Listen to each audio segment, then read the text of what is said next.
lagi rapat dengan ini ada amplop coklatnya nggak? Rapat, kemudian ada amplop coklat itu Mas. Ini sebagai anggota DPR. Itu apa sih Mas sebetulnya? Jadi gini, ya kalau sekarang siapa sih mau urusan sama polisi? Saya juga nggak mau. Iya. Saya sih juga kalau bisa jangan sampai ngelanggar lah. Saya juga males lah. Fungsi dari advokat itu yang posisinya harus sama dengan posisi dari polisian atau kejaksaan. Jadi sama-sama penegak hukum. Ini harapan saya. Pengacara itu ya jangan berkelahi sendiri kayak begitu maksud saya. Jadi kita emang kemudian kan orang makin nggak percaya dengan sistem pengadilan di Indonesia. Akan hadir dari devil gitu. Jadi siang jadi anggota DPR, malam Jangan. Ini di superhero gitu loh. Nggak usah nggak jagoan berkelahi. Apalagi pencaksilat kayak gitu nggak bisa. Saya nyanyi aja lah. Iya. Nah, kita ketemu lagi ngobrol-ngobrol soal banyak masalah di masyarakat kita. Kali ini tamu kita, ini tamu yang kemarin juga ini. Iya. Berapa bulan lalu ya? 1 bulan lalu ya? 1 bulan lalu. Ya. Mas Pulung Agustanto. Asik. Selamat datang. Mas, sudah datang Mas. Terima kasih Mas Eko, terima kasih Mas Saksi. Puasa lancar Mas ya? Alhamdulillah, ini masuki hari ke 12. 12. Ya. Nah, kalau pertemuan kita dulu kan masih ngobrolin awal-awal pengenalan kan. Karena waktu itu Mas Pulung kan Baru masih aja. baru kan. Yang baru. Ini sudah mulai bekerja ini ya.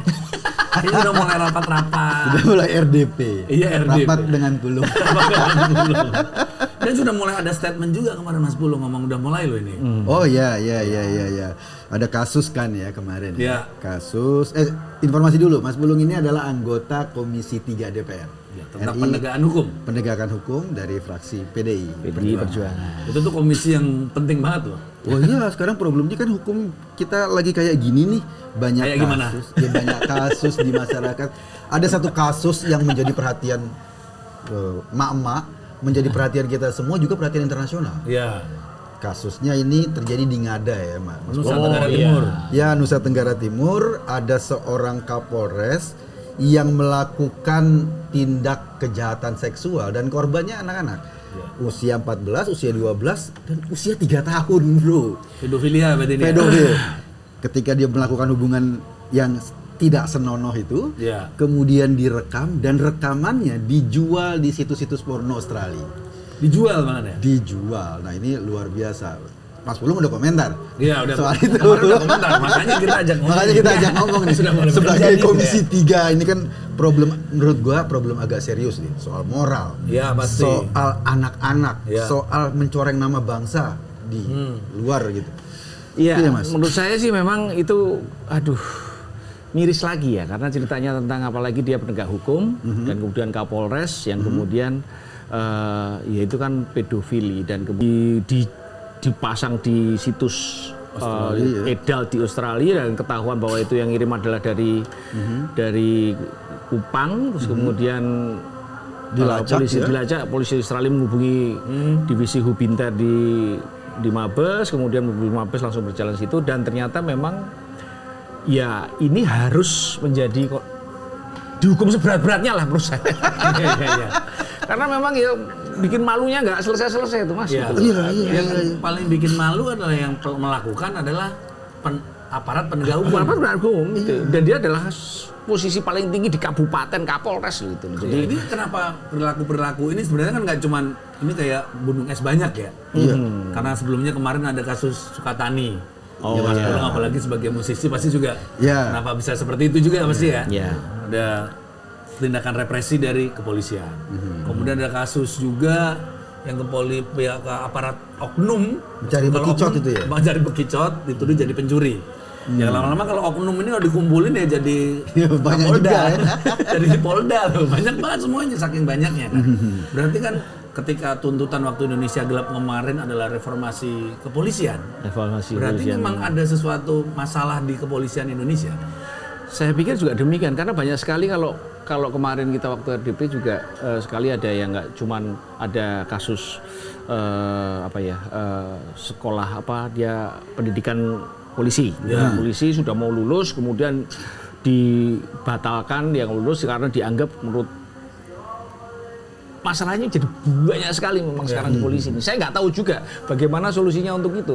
Tapi paling tidak ya kita kan harapannya, apalagi kalau ujung tombaknya adalah polisi nih kan. Yeah. Sebagai penegakan hukum yang ada di masyarakat sekarang. Dan memang kalau diakui juga tugas polisi juga berat sekali gitu loh. Tugas polisi juga berat sekali. Artinya orang mulai dari lahir sampai kemudian meninggal ya semua diurusin sama polisi. Tapi ada satu hal yang mungkin muaranya mungkin bisa kita urai sedikit-sedikit dengan mungkin harapannya adalah implementasi undang-undang KUHP yang sekarang. Ini sudah mulai kita bahas sedikit-sedikit di mana di komisi kita. Salah satunya adalah itu, karena begitu berkuasanya misalnya ada beberapa hal yang menjelaskan bahwa ketika proses penyidikan itu, sehingga kenapa kok polisi jadi sedemikian rupa, sehingga itu karena juga masalah KUHP. Ada pertimbangannya juga ketika KUHP tersebut kan dibikin 40 tahun yang lalu, ketika situasi rezimnya kan masih berbeda dengan situasi yang sekarang. Jadi memang harus ada perubahan di situ.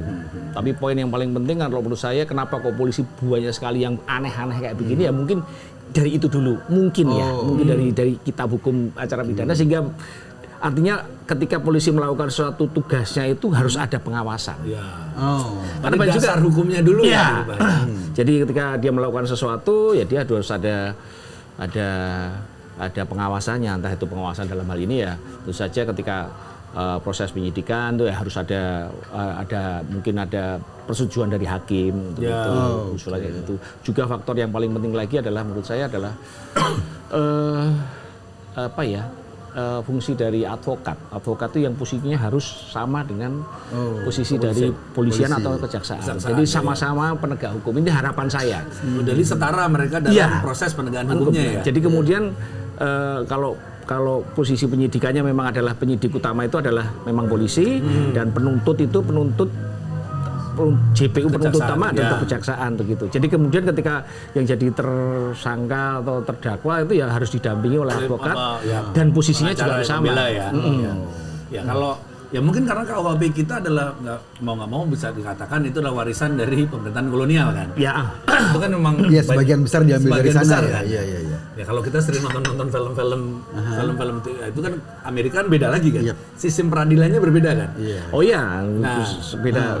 Kalau di Amerika kan memang ada juri, modelnya juri. Kalau kita kan di pengadilan kan, hakim memutuskan. Tapi kalau di Indonesia itu kan mengacu pada banyak negara di Eropa untuk itu. Walaupun mungkin kalau itu kan satu benua kan daratan semua, kita kan kepulauannya kan itu kan tantangan lagi, banyak sekali tantangannya. Kita membayangkan kalau proses, saya juga nanti mungkin kan tidak ketika pada saat misalnya penyidikan begitu atau mungkin penyadapan harus izin dengan hakim. Lah kalau di Jawa sih mungkin gampang, tapi kalau kemudian di kepulauan-kepulauan itu kayak gimana untuk itu gitu loh. Jadi mungkin ya kita rumuskanlah dengan kondisi yang ada di Indonesia. KUHP yang baru ini inginnya untuk mengurangi wewenang atau yang terlalu luas itu ya, agar ada kontrol. Jadi kalau menurut saya memang ya kalau penguatan terhadap kepolisian dalam hal ini adalah penyidikan ya. Saya setuju, kemudian kalau dalam hal ini jaksa juga penguatan juga setuju, tapi yang penguatan lagi sebagai aparat penegak hukum yang harus disebutkan sebagai penegak hukum adalah advokat ini tadi, lawyer itu tadi, karena supaya hak asasi manusianya juga nggak hilang, karena juga banyak sekali hal yang kemudian dilakukan oleh penyidik itu dia tidak mendapatkan sanksi, gitu. Karena pengawasannya nggak ada. Undang-undang ini kan sebenarnya dibikin untuk masyarakat kan, menjamin kesejahteraan, keamanan masyarakat kan. Ketika kemarin undang-undang KUHP kemudian mengatakan polisi bisa menyadap, itu harus tanpa harus nggak ada kejelasan izin hakim. Tapi kalau ngomong kayak gini saya jadi stres nih. Kan sedikit. Dia tahu juga. Iya benar. Wah jadi berat. Wah saya ini pengennya ketawa-ketawa aja. Ini kan biar masyarakat tahu juga. Oh ternyata nih di Komisi 3 wakil-wakil kami nih, wakil-wakil kita nih itu memang bekerja sesuai karena untuk kesejahteraan masyarakat. Setidaknya ada isu-isu yang memang ada di publik, kemudian juga menjadi sorotan di DPR gitu loh. Biar ini nggak cuma kita doang loh yang meributkan, teman-teman di DPR juga ngeributin sama karena isu ini agak luar biasa. Menurut saya kan ini tadi kan awal mula pembicaraannya adalah diacu dari kasus kejadian kecil, itu. Itu kan kayak model merasa bahwa yang sekarang polisi itu kan merasa tidak ada yang ngawasin kan. Dia bisa berperilaku semau mereka punya kekuasaan begitu luas tanpa batas, kemudian tanpa ada yang mengawasi, sehingga mungkin jadi kasus pelecehan seksual itu juga mungkin bisa dari situ juga gitu. Iya. Nah, betul nggak sih gitu loh. Benar sih. Sekarang giliran kita mengawasi pakai lewat YouTube kan bisa kan kita mengawasi di dalam rangka. Dan cara kita mengawasi salah satunya melalui wakil rakyat. Kita mengawasi wakil rakyat. Sangat setuju sekali untuk itu. Karena yang menjadi masalah utama sekarang bagi masyarakat adalah yang tadi kita obrolin juga dengan Mas Eko kan. Mas Eko dan Mas Du tadi kita ngobrol tentang ketidakpercayaan masyarakat. Ketidakpercayaan masyarakat. Bahkan beberapa polling pun beberapa orang mengatakan salah satu institusi yang tidak dipercaya masyarakat nomor satu adalah kepolisian.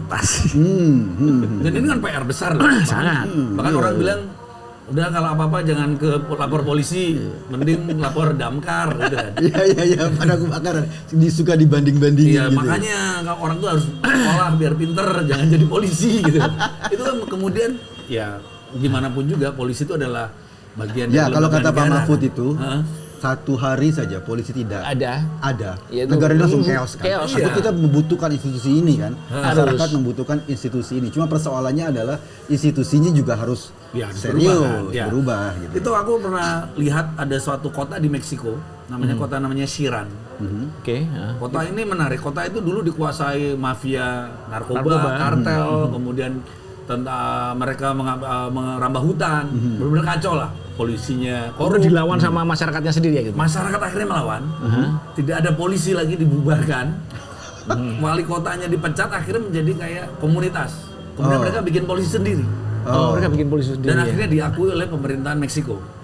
Mereka nggak ada pemilu, jadi kayak menjadi komunitas saja. Kota namanya Xi'an. Saya pernah baca itu. Dan itu ternyata di Suriah ada juga. Sudah juga ada. Ketika Suriah kacau baru ini. Sekarang juga masih kacau sih kayaknya. Dibikin kacau kayaknya. Nah, ternyata ada juga suatu komunitas lagi sama masyarakat yang kemudian ya mungkin satu kota bikin seperti itu. Tapi bahaya lah kalau itu kita tegakkan di sini. Mestinya harusnya nggak perlu seperti itu. Kalau memang polisinya dengan pengawasan yang ada. Itu tadi pengawasan yang ada. Tapi kalau melihat dari fungsi pengawasan yang ada kan memang harus ada undang-undangnya dulu lah. Aturan mainnya jelas sehingga nanti ketika pada saat dia melakukan hal-hal yang kemudian itu mungkin dirasa memang apalagi ya kalau sekarang siapa sih mau urusan sama polisi? Saya juga nggak mau. Iya. Saya sih juga kalau bisa jangan sampai ngelanggar lah. Saya juga males lah. Ya, meski dulu kan Gus Dur sempat bilang satu-satunya polisi yang baik itu cuman Pak Ugeng sama polisi tidur gitu.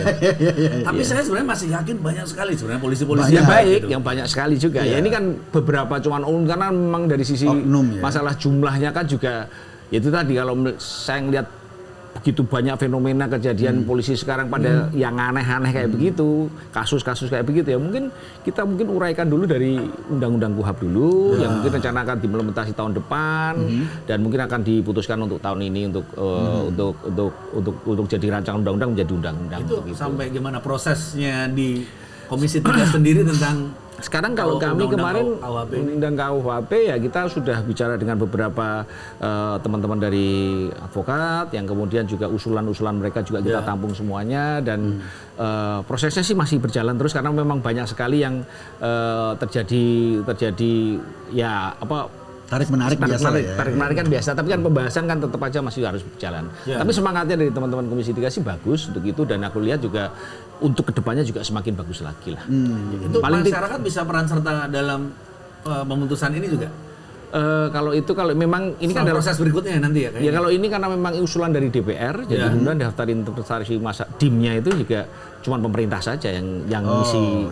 Kalau usulan dari pemerintah, DIM-nya kan banyak kan tiap fraksi kan. Kalau itu kan tiap fraksi. Nanti biasanya kan dibawa untuk publik bisa menilai juga atau kemudian bisa. Kan? Kalau menilai publik kemudian jadi judicial review review tadi kalau kira-kira nggak setuju ya kita judicial review. Jadi mungkin satu lagi yang di KUHP itu yang menarik adalah peran dari pra-peradilan yang akan diperluas harusnya. Peran peradilan yang bisa diperluas. Artinya ketika pada saat mentersangkakan seseorang itu juga bisa melalui pra-peradilan. Itu sama juga kayak kalau istilah dari teman-teman yang ada di Komisi 3 dengan hakim komisaris. Jadi ketika pada saat proses penyidikan dan kemudian itu harus ada hakim komisaris. Nah, kendalanya di Indonesia kan kalau hakim komisaris tiap-tiap daerah yang posisinya di Maluku sana atau mungkin di kepulauan-kepulauan yang negara terluar itu kan terluar itu kan sangat tidak mungkin karena posisi hakimnya kan sangat jauh sekali. Ya mungkin nanti ya salah satunya ya mungkin penguatan dari sisi ke jaksa lah mungkin begitu. Ya kalau nggak ada hakim komisaris BUMN.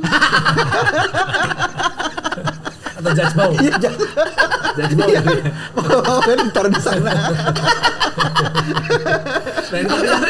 Tapi ya menurut saya emang ya pelik tapi harus kita lakukan dan harus kita bereskan untuk itu. Paling tidak kita lakukan upaya untuk itulah, Mas. Nah, ini kan tadi kan sudah menyinggung nih, tadi kepolisian nih, kejaksaan nih. Oke. Ini kan satu badan yang sama-sama punya kekuatan dan sebenarnya adalah pilar-pilar keadilan hukum kita kan. Kejaksaan dan kepolisian.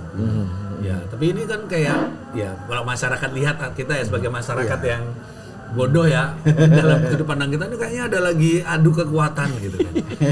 Isunya kayak gitu kesannya. Ini kami ditangkap masyarakat bodoh kan kita nggak tahu sebenarnya. Tapi kalau menurut saya ketika tarik-tarikan antara kejaksaan dan kepolisian, lah mereka sama-sama punya negara dan untuk kepentingan negara. Jadi ya saya nggak tahu apakah memang itu tadi mungkin tidak diatur. Kalau menurut saya ini kan masalah wewenang. Kalau penguatan terhadap polisi dan ketika di KUHP itu penguatan terhadap polisi atau kekuatan pada jaksa, saya sih setuju. Cuman ada satu hal lagi yang paling penting menurut saya adalah penguatan di sisi masyarakat juga ya. Advokat itu tadi ketika advokat atau mungkin pokoknya pendamping hukum lah ya. Jadi pengacara itu ya jangan berkelahi sendiri kayak begitu maksud saya. Jadi kita emang butuh sebenarnya. Dulu kan kita ada Adnan Buyung Nasution. Itu benar-benar ada Munir almarhum. Nah sekarang kan yang mahasiswa yang pinter-pinter nih ya. Sekarang ada ada Pak Hotman. Pak Hotman gini. Dia banyak teman. Nah tapi kan sekarang mahasiswa yang lulus Unpar gitu. Kalau lulus kemudian cita-citanya jadi pengacara korporat aja lah, duitnya gede kan. Iya.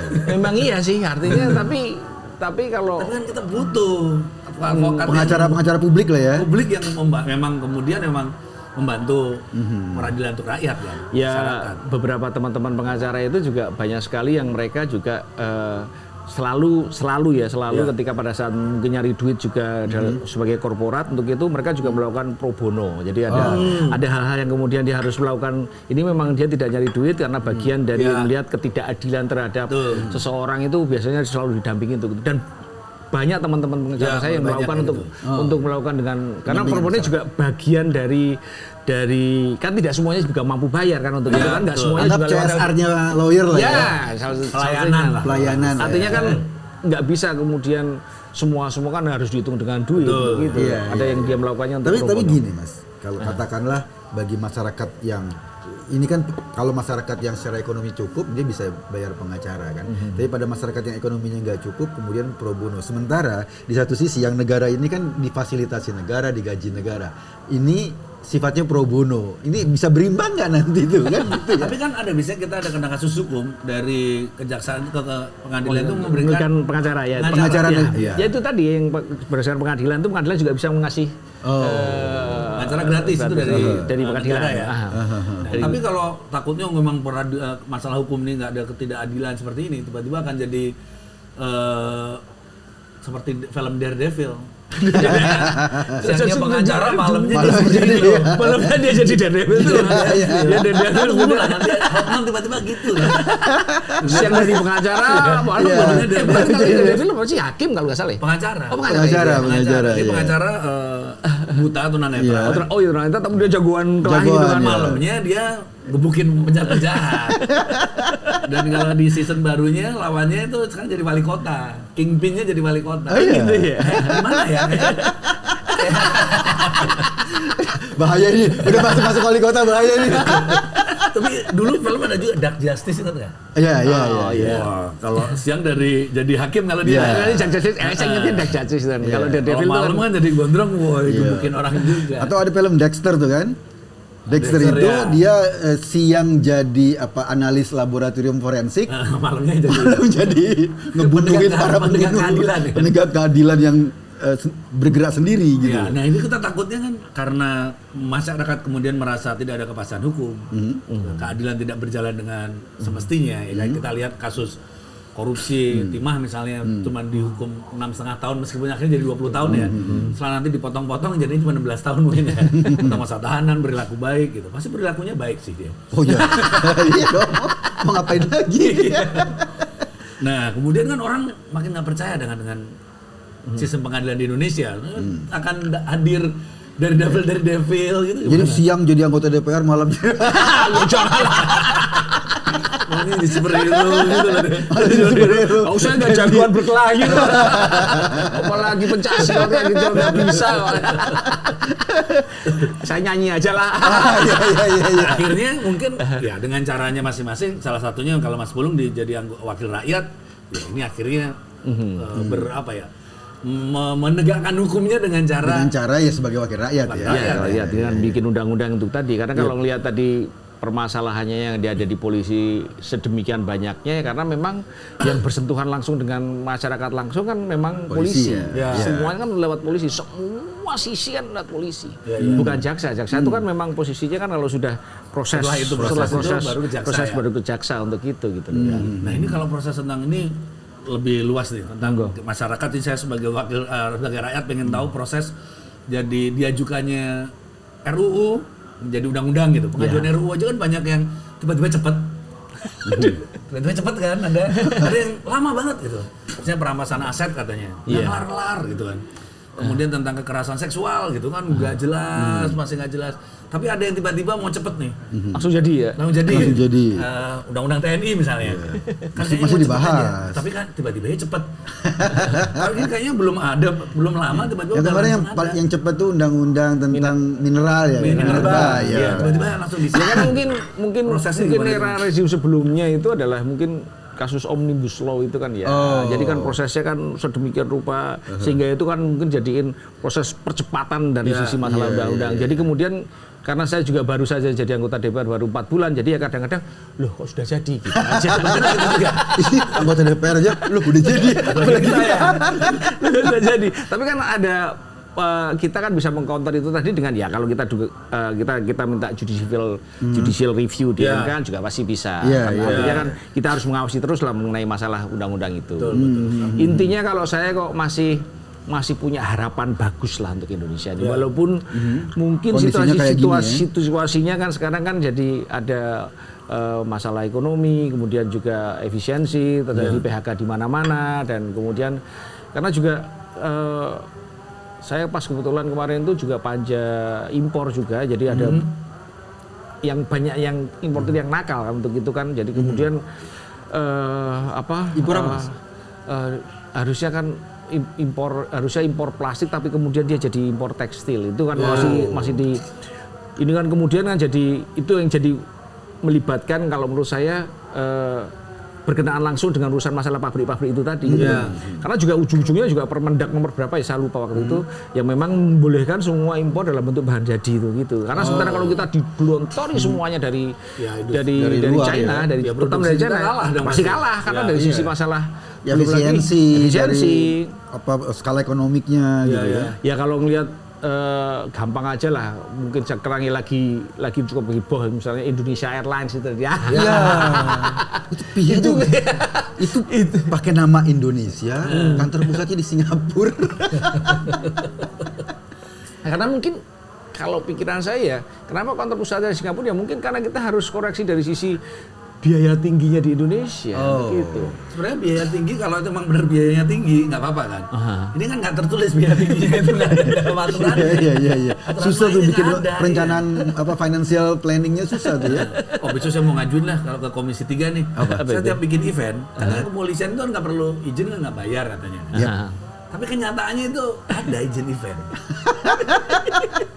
Ada di lapangan. Di lapangan ada untuk selain izinnya ini anunya ya ke Kabak Ops untuk jumlah pengamanannya masih masuk akal. Katakanlah ini uang lelahnya. Tapi ada izin-izin lain. Izin lain yang itu tidak tertulis. Dan saya pernah Pak bisa minta invoice. Ya ada Mas. Saya transfer aja Pak. Gitu. Misalnya kayak gitu kan. Nah hal-hal seperti ini sebenarnya kan itu ada nggak ada kan. Yang sebenarnya kalau sebenarnya kami nggak masalah, misalnya kami pelaku bisnis promotor gitu ya. Sebenarnya nggak apa-apa kalau itu emang ada aturannya.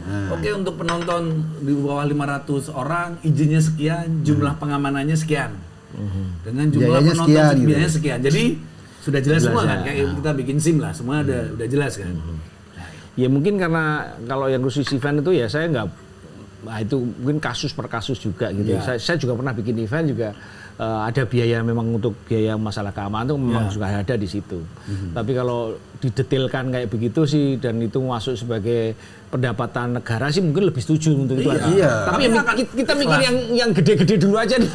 Yang gede-gede aja belum diberesin. Itu gede loh Mas. Coba kalau semua event hampir tiap minggu di Indonesia itu tiap daerah ada loh. Oh iya, setuju. Kalau enggak bicara soal tadi transfer atau cash itu sekarang yang di DPR lagi ramai tuh Mas. Apa sih? Yang lagi rapat dengan ini ada amplop coklatnya nggak? Rapat, kemudian ada amplop coklat itu Mas. Ini sebagai anggota DPR. Itu apa sih Mas sebetulnya?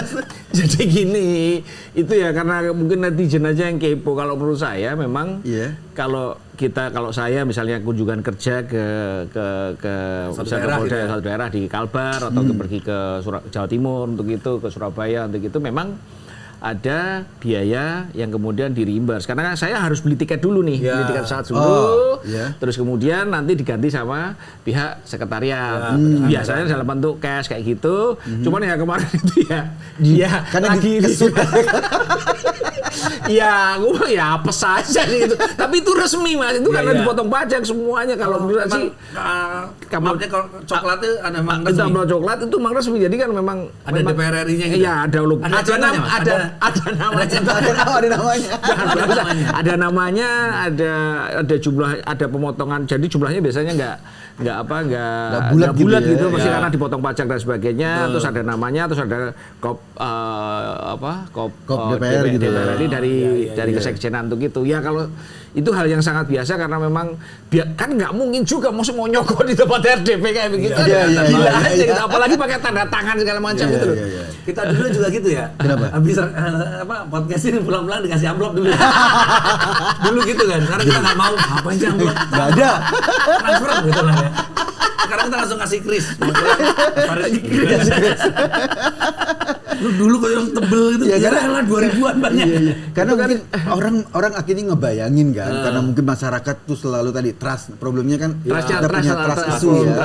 Akhirnya apapun yang terjadi diasumsikan buruk gitu. Karena memang pertama waktu itu kan teman saya sendiri Pak Darmadi Duryanto yang lagi ngomong kasus Pertamina dan itu lumayan cukup viral kan. Kemudian itu pasti staf komisi atau staf dari itu datang minta tanda tangan, Bapak tanda tangan ini adalah kunjungan reimburse yang kemarin yang kapan gitu dia belum tanda tangan untuk gitu dan memang itu hadiah karena dia sudah bayar tiket pesawat soalnya. Iya. Oh, berarti kalau anggota mau kunjungan kerja mau apa bayar beli tiket sendiri dulu ya Mas? Awal beli tiket sendiri, terus kemudian di reimburse dalam bentuk cash dan biasanya juga kalau saya sih karena saya masih baru jadi anggota DPR biasanya saya kasih ke istri itu. Kalau baru ke istri. Kalau sudah baru kasih.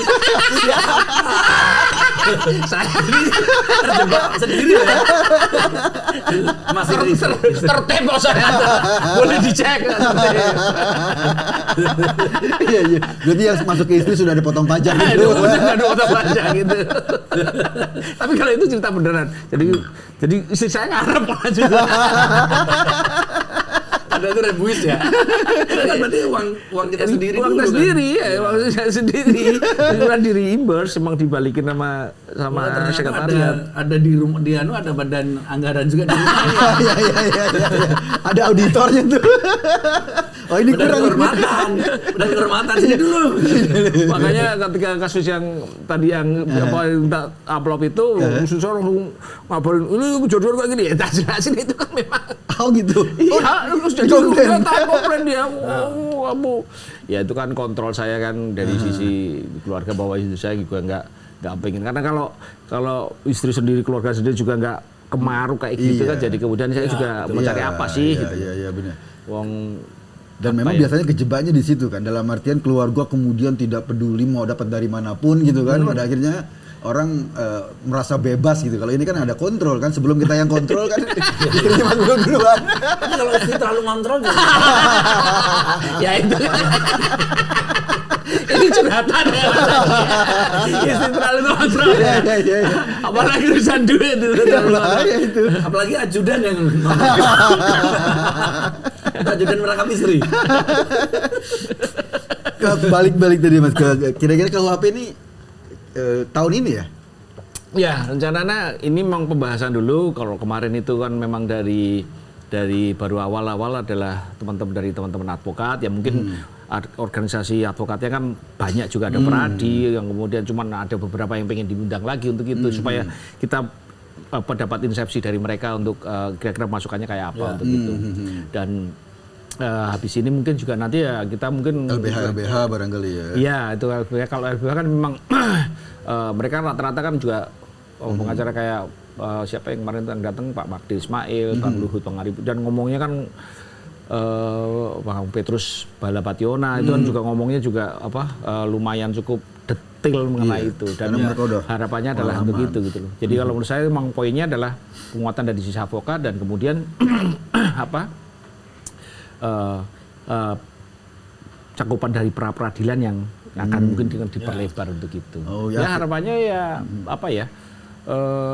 harusnya semakin bagus lah, harusnya kita lihat semakin bagus. Karena ada perimbangan sebetulnya kan, bagus itu kan karena kalau ada perimbangan kekuatan kan, jangan ada yang dominan satu pihak terlalu dominan. Itu tadi maksudnya, kalau dominan kan jatuhnya kan kemudian tidak ada yang ngawasi, kemudian dia berbuat sesuka sendiri untuk itu.